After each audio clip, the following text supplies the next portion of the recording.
Hello everyone and welcome to Wings A Quran. My name is Yashodhara Singh Jamwal and welcome to my lecture series. This is part 3 of tourism of Jammu and Kashmir और अभी हम जम्मू पे specifically focus कर रहे हैं और इसके बाद हम कश्मीर को स्टार्ट करेंगे.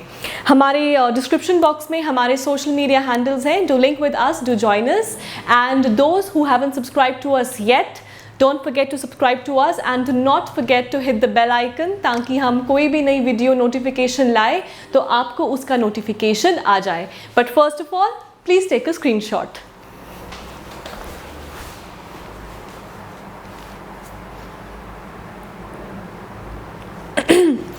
Okay, so now when you're done taking the screenshot, let's get started. तो हमने लास्ट वीडियो में we covered कुछ फोर्ट्स के बारे में हमने पढ़ा था और टेम्पल्स के बारे में पढ़ा था. अब हम पार्ट 3 में हम आगे के जो जम्मू के जो टूरिस्ट अट्रैक्शंस हैं उनके बारे में पढ़ेंगे. तो सबसे पहले हम स्टार्ट करेंगे अमर Mahal palace.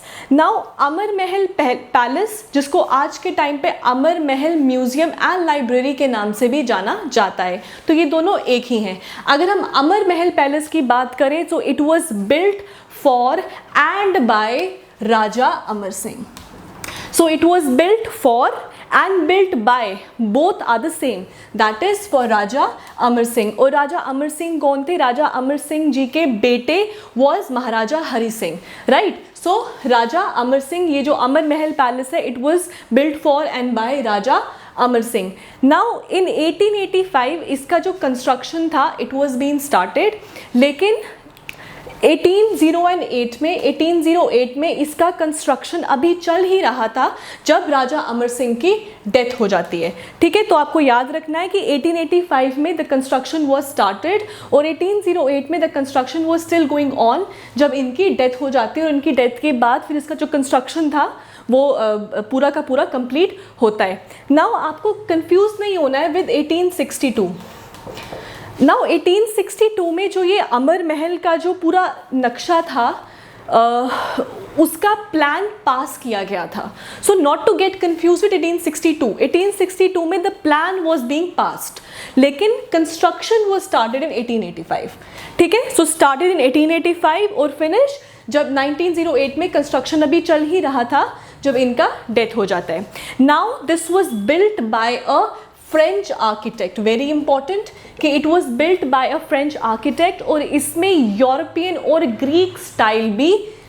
Greek style of architecture भी मौजूद है. So it has French, Greek and European style of architecture. और अगर हम अमर महल की बात करें तो it is made up of red sandstones and bricks. So it is made up of red sandstones and bricks.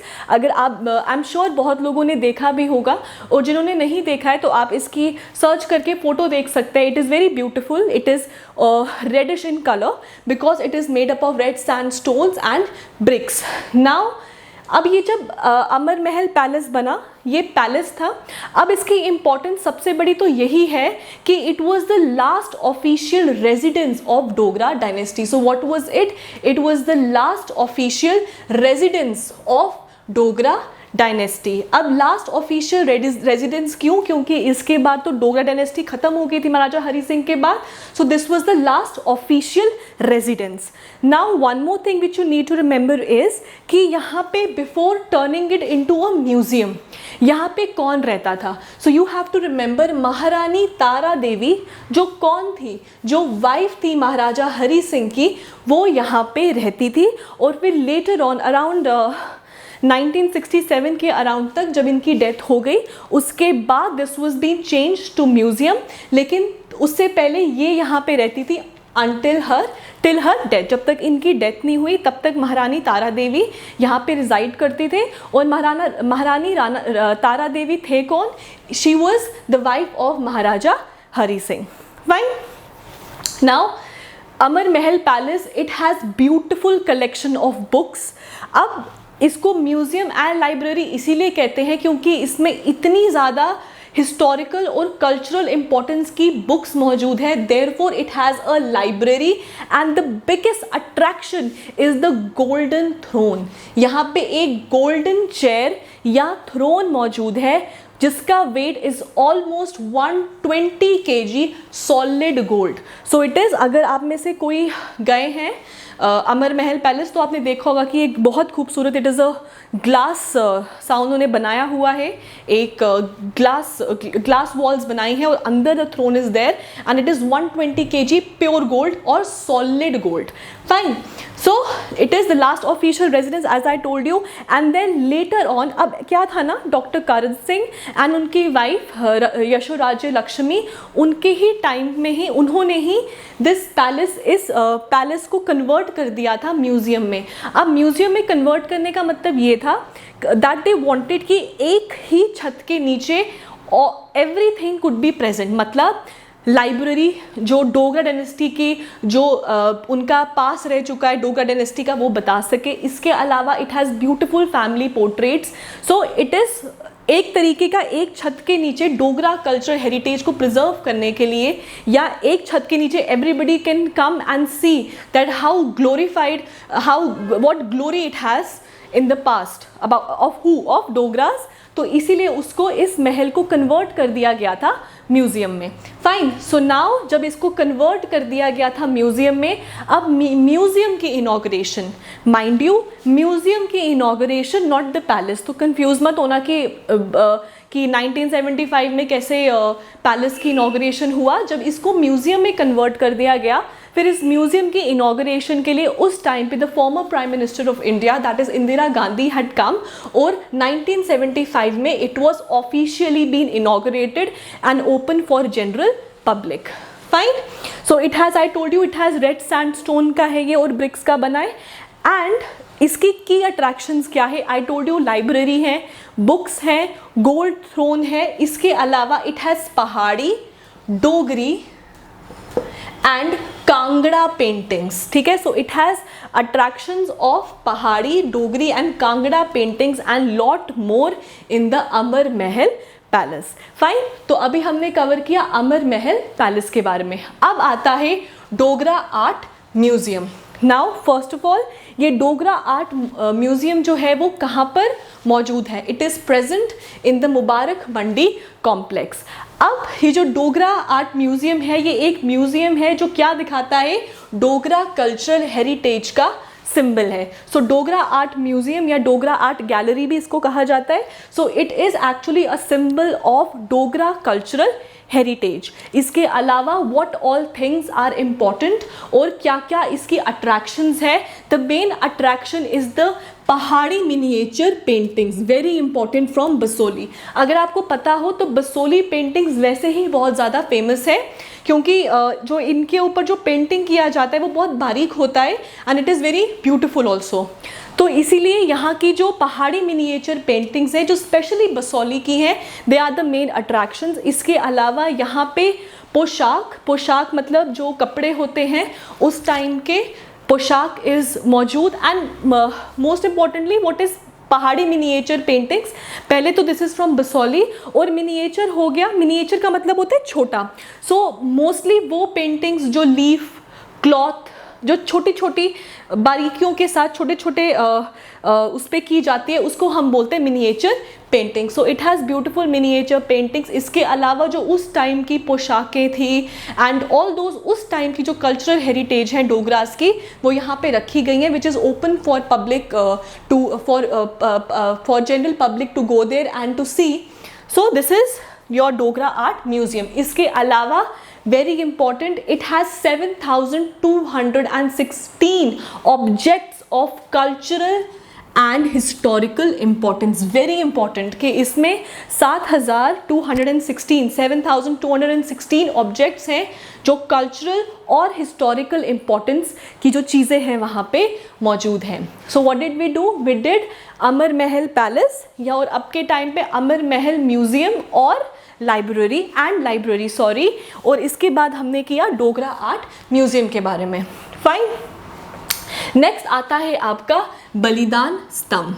Now this is also very important. First of all, what is बलिदान? बलिदान का मतलब होता है सैक्रिफाइस. एंड व्हाट इज स्तंभ? स्तंभ का मतलब होता है पिलर. सो बलिदान मीन्स sacrifice एंड स्तंभ मीन्स पिलर। देयरफॉर बलिदान स्तंभ को हम टावर ऑफ सैक्रिफाइस और मॉन्यूमेंट ऑफ सैक्रिफाइस भी कहते हैं। बहुत जगहों पे मॉन्यूमेंट ऑफ सैक्रिफाइस लिखा गया है, बट अगर आप बलिदान स्तंभ में जब आप जाएं तो बाहर एक बोर्ड बहुत बड़ा सा बोर्ड लगा है और उसके ऊपर टावर ऑफ सैक्रिफाइस लिखा गया है। So it is either called as the tower of sacrifice और the monument of sacrifice. Fine. अब बलिदान स्तंभ क्यों बनाया गया था? It is actually to show eternal gratitude to the martyrs of various war fought since independence, मतलब 1947। सो 1947 के बाद जिन्होंने भी वीरगति, जिन्होंने भी जो भी मार्टियर हुए हैं सोल्जर्स, उन सब का नाम यहाँ पे लिखा गया है। So it is to show eternal gratitude for all those martyrs who went for the war, who went bravely for the war but returned back wrapped in tricolour. Now इसके अलावा very important point, it is shaped like a bayoneted rifle. Very important, what is bayoneted rifle? bayoneted rifle का मतलब होता है knife sword. अगर आप में से कभी भी किन्होंने देखा है तो राइफल के आगे चाकू लगा होता है, that is called as bayoneted rifle. Now bayoneted rifle को एक बहुत की या बहुत इम्पॉर्टेंट वेपन माना जाता है फॉर इन्फेंट्री। जो इन्फेंट्री सोल्जर्स होते हैं उनके लिए bayoneted राइफल को एक बहुत इम्पॉर्टेंट वेपन माना जाता है। इसीलिए जो बलिदान स्तंभ है it is also in the shape of a bayoneted rifle. And bayoneted rifle का मतलब क्या होता है? It means knife sword.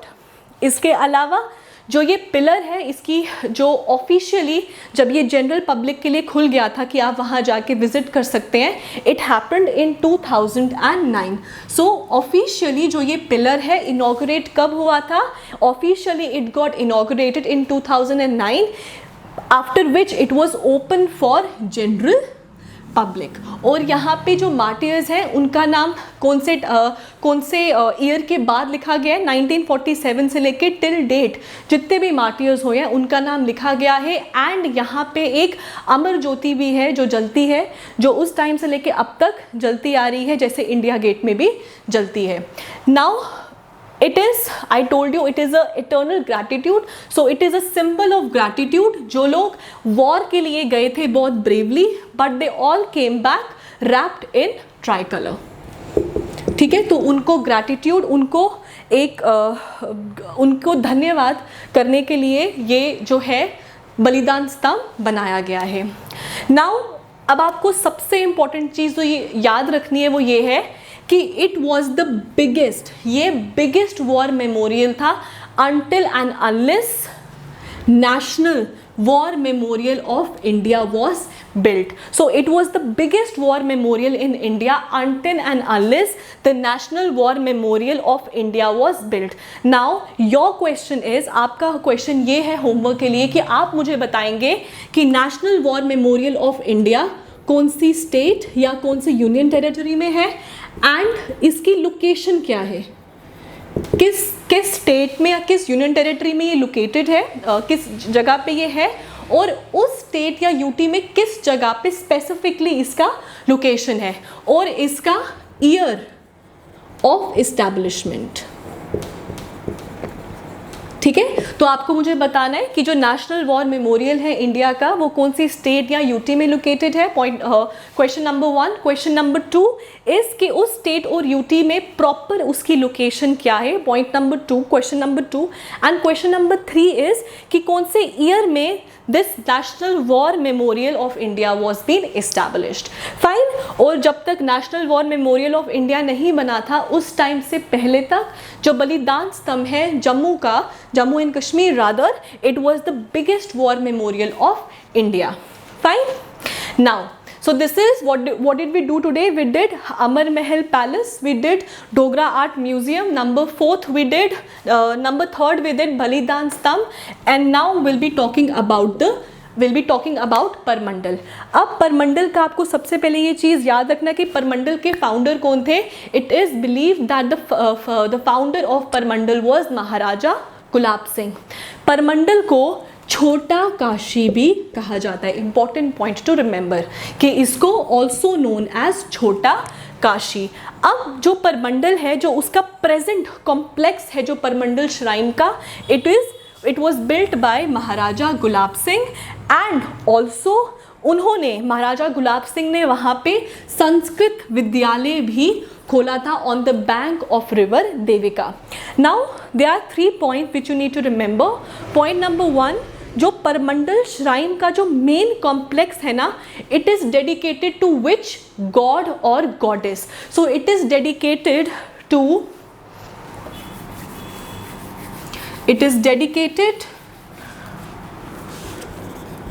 Goddess Parvati.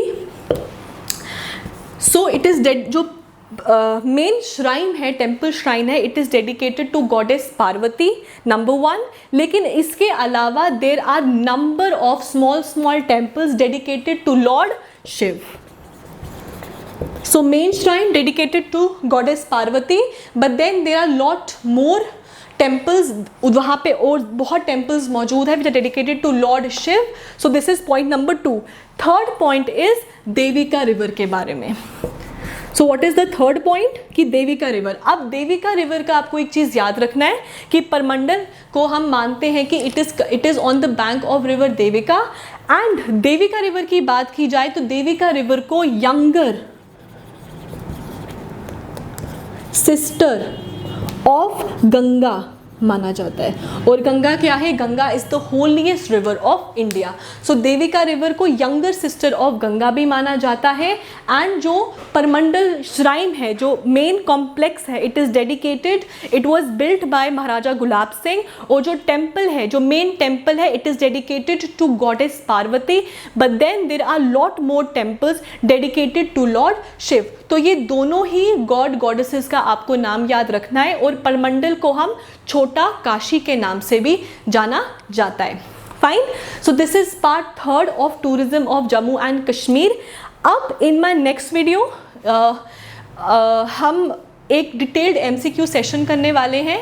Now we have already finished Afghans, Mughals and Afghans, right, और सिख पार्ट 1 भी हमने किया था। बट देन अब जो मैं MCQ इसके बाद जो हम लेक्चर आएगा उसमें I will be getting to an MCQ session. उसमें आपको सिख पार्ट 1 से लेके डोगरास तक जितनी भी मेरी वीडियोस हैं आप उनको देखिएगा, उनके ऊपर I am going to get you MCQ session. और अगर if at all I have missed any point, मैं उसको भी ऐड करके आपके MCQ सेशन में लेके आऊँगी। So be prepared for my next video, क्योंकि it is going to be on MCQs. Fine, so this was about tourism, and thank you and have a nice day. Thank you.